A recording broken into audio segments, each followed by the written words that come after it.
जय जगन्नाथ नमस्कार। जो मैंने सुभद्रा योजना फर्म पाई तो केमी आवेदन करेंगे संपूर्ण वीडियो माध्यम कहूँ गोटी गोटी फर्म रखी देखो यहाँ हूँ सुभद्रा योजना फर्म। ये फर्म माध्यम आपको आवेदन कर देखेबी केमी आप लिखे निर्भुल भाव में आपण मैंने करेंगे कौन प्रकार भूल करेंगे ना। जदि कौन फर्म गार कि आपंकर कौन बिंदु रहीगला तो मन रखते से आपंकर कैनसल हो डॉक्यूमेंट वैलिडेशन हेनी। जो मैंने भी नहीं डॉक्यूमेंट नहीं आधार केन्द्र जो आमर नहीं अंगनवाड़ी पाखर जो मैंने नहीं जो फर्म पाई से दायित्व कर फर्म रखिए कौन प्रकार भांग ना कौन प्रकार भांग पकेबे ना।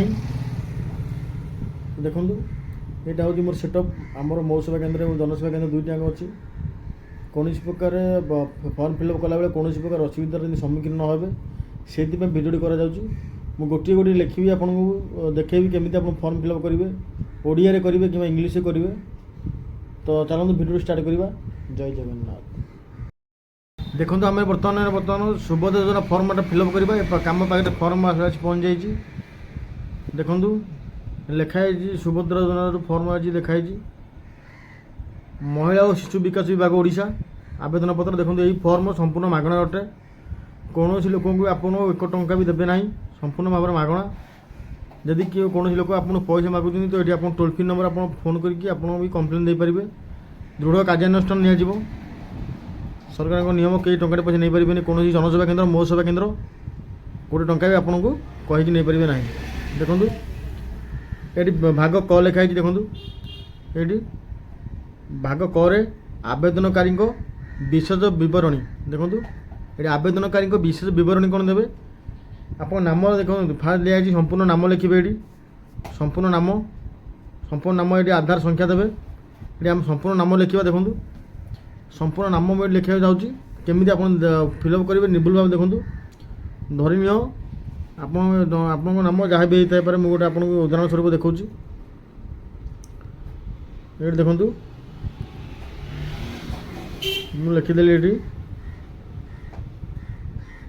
LITI लिटी। देखो आपणकर इंग्लीश लिखे चलो कि कैपिटाल अक्षर लिखे गोटाए घरे गोटाए अक्षर रौन प्रकार भूल करेंगे ना। देखो मुझे लिखिदेली लिटी लिखिदेली ये गोटे घर छाड़देवे ये आपणकर कौन करेंगे ये आप सांगिया लिखे जहाँ भी आप सांगिया हो लिखे। देखो मुझे लिखिदेली मल्लिक। देखो MALLIK देखो मुझे लिखिदेली मल्लिक लिखिदेली गोटे घर छाड़ी। देखो आपंकर जो जितटा भी ना अच्छी प्रथम अक्षर लेटर पड़ेब गोटे घर छाड़ी आपंकर आपन टाइटल लिखे मल्लिक स्वाई आप बेहरा हूँ जहाँ भी होता लिखे। ये आम आधार नंबर लिखा आधार नंबर ये आप 4टा ये 4टा ये 4टा बक्स दिखाई ये जो आधार 4टा नंबर बक्स दिखाई धन्य आप आधार नंबर ये लिखे जहाँ भी अच्छी निर्भुल भाव लिखे मुझे कहीदे। देखो ये आउ थे लिखे ये आउ 4टा नंबर लिखे ये आउ 4टा लास्ट 4टा लिखे। देखो मुझे आप फर्म कि फिलअप कर देखो फर्म फिलअप करदेली ये रही आपंकर 3 नंबर 1 नंबर गला हारी 2 नंबर गला हारी 3 नंबर आपंकर स्वामी कि पितांकर नाम आधार अनुजाई आपण आधार कार्ड रे जदि आप बहिता महिला अच्छा जदि आपंकर बहुत आपंकर स्वामी नाम आप आधार चढ़ी ना जदि बापांकर आड्रेस अच्छी बापांकर नाम अच्छी तो ये आप बापा नाम लिखे। देखु देखो मुझे लिखिदेली गोटे उदाहरण स्वरूप देखो बापा नाम ये बापा नाम अच्छी आधार रे तो ये बापा नाम उपर लिखे पिता नाम उपर टिक चिन्ह मारे टिक चिन्ह मारे सारा लिखे रति मल्लिक MALLIK मुझे लिखिदेली गोटे घर छाड़ी। देखो बारंबार कहूँ गोटे घर छाड़ी लिखे जन्म तारीख देखो ये जन्म तारीख लिखिदेले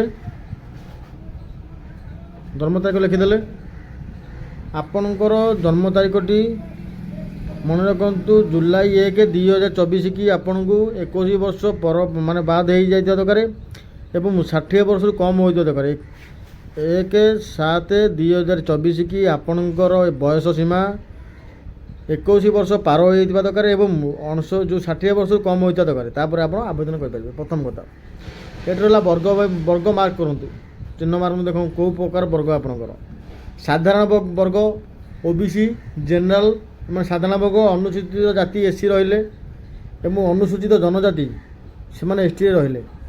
ଏଠି ଯେହେତୁ ତାଙ୍କର ଏସି ତ ଆମେ ଅନୁସୂଚିତ ଜାତି ଉପରେ ଠିକ୍ ଚିହ୍ନ ମାରିବା। ତାପରେ ଏଠି 6 ନମ୍ବର ଅଛି ଦେଖନ୍ତୁ ଶାରୀରିକ ଭିନ୍ନକ୍ଷମ।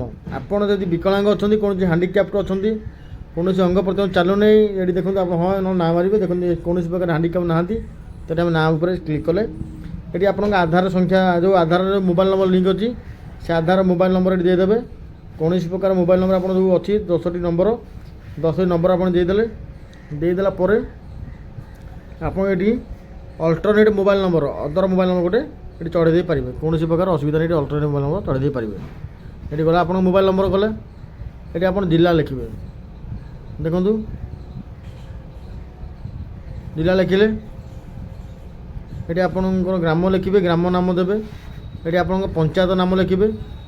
ଏଠି ଆପଣଙ୍କର ବ୍ଲକର ନାମ ଲେଖିବେ, ବ୍ଲକ ନାମ ଲେଖି ସାରିଲା ପରେ ଏଠି ଆପଣ ଯଦି ସହରାଞ୍ଚଳ ଅଛନ୍ତି ତ ଏଠି ତଳ ଧାଡ଼ିରେ ଆପଣ ପୂରଣ କରିବେ। ଯଦି ଉପର ଧାଡ଼ିରେ ଆପଣ ଯଦି ଗ୍ରାମାଞ୍ଚଳ ଅଛନ୍ତି ତ ଉପର ଧାଡ଼ିଟା ଫିଲ୍ଅପ୍ କରିବେ। ଏଠି ଦେଖନ୍ତୁ ଏଇଟା ଗୋଟେ ଅଛି ମାନେ ବିଶେଷ ଗୁରୁତ୍ୱପୂର୍ଣ୍ଣ ଜିନିଷଟା ଦେଖନ୍ତୁ ଆଧାର ସକ୍ଷମ ସଞ୍ଚୟ ଖାତା ଥିବା ବ୍ୟାଙ୍କ। ଯେଉଁ ଖାତାରେ ଆପଣଙ୍କ ଆଧାର ଲିଙ୍କ୍ ଅଛି ତ ସେ ଖାତାଟି ଆପଣଙ୍କର କେଉଁ ବ୍ୟାଙ୍କରେ ଅଛି ଦେଖନ୍ତୁ ଏଠି ଲେଖା ହେଇଛି। ଆମର ଅଛି ସେ ପିଲାଙ୍କର ଓଡ଼ିଶା ଗ୍ରାମ୍ୟ ବ୍ୟାଙ୍କ। ଦେଖନ୍ତୁ ଆମେ ଲେଖିବା ଓଡ଼ିଶା ଗ୍ରାମ୍ୟ ବ୍ୟାଙ୍କ ଲେଖିଦେଲି, ଓଡ଼ିଶା ଗ୍ରାମ୍ୟ ବ୍ୟାଙ୍କ ଲେଖିଦେଲି। ଏତିକି ଦେଖିଦେଲା ପରେ ଦେଖନ୍ତୁ ଲେଖା ହେଇଛି ପରବର୍ତ୍ତୀ ପୃଷ୍ଠାକୁ ଦେଖନ୍ତୁ।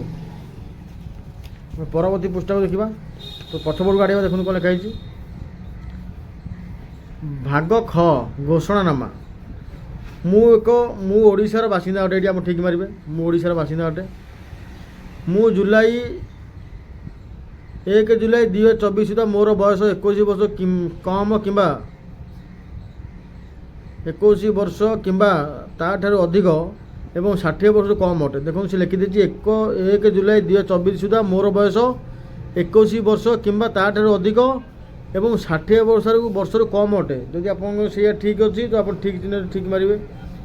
ମୁଁ କୌଣସି ରାଜ୍ୟ କିମ୍ବା କେନ୍ଦ୍ର ସରକାରଙ୍କ ଯୋଜନା ଅଧୀନରେ ମାସିକ 1500 ଟଙ୍କା ଏବଂ ଚତୁର୍ଥ ବାର୍ଷିକ 18,000 ଟଙ୍କା ପାଉନାହିଁ। ଯଦି ଆପଣଙ୍କର କୌଣସି ସଂସ୍ଥାରେ ଅଛନ୍ତି, ଗଭର୍ଣ୍ଣମେଣ୍ଟ ସଂସ୍ଥାରେ ଅଛନ୍ତି, ବାର୍ଷିକ ଯଦି ଆପଣ କୌଣସି ସହାୟତା ପାଉଛନ୍ତି 1500 ଟଙ୍କା ଲେଖାଏଁ ପାଉଛନ୍ତି ମାସକୁ ଏବଂ ବର୍ଷକୁ ଯଦି ଆପଣ 18,000 ଟଙ୍କା ପାଉଛନ୍ତି ତ ଆପଣ ଏଇ ସଂସ୍ଥାରେ ପକାଇ ପାରିବେ ନାହିଁ।